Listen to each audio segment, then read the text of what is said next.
Өткен жылы Павлодар облысында кәсібін дөңгелетем дегендерге 400-ден астам грант бөлінген. Соның 6 гранты Успен ауданындағы кәсіпкерлерге беріліпті. Аймақтың жұмыспен қамтуды үйлестіру және әлеуметтік бағдарламалар басқармасының мамандары грант саны шектеулі екенін айтады. Сол себепті барлық қоныс аударушыларды бір уақытта қайтарымсыз қаржымен қамту мүмкін емес деп отыр.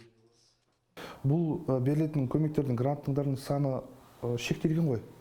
Бұл шектеусіз емес, түсінуіңіз керексіз. Бұл жерде кез келген адам маған грант керек, маған грант бер деп айта алмайды ғой. Комиссия қарастырады оны. Комиссия кімнің бизнес идеясы күшті, кімнің бизнес идеясы конкуренцияға төзіп бере алады, сол ұтады. Яғни ертең сіз қаншалықты адамды неше жұмыс орнымен қамти аласыз, қанша адамды жұмыс орнымен қамти аласыз. Өзіңізді сол ауданда шығарып жатқан болса, сол ауданда өзіңіздің шығарып жатқан шикізат пен өніммен қаншалықты қамти аласыз. Яғни бұл фактілер барлығы комиссия жағынан есепке алынады ғой.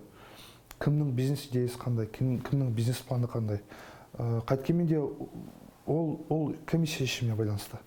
Бұған айтып өттім, көп фактілер әсер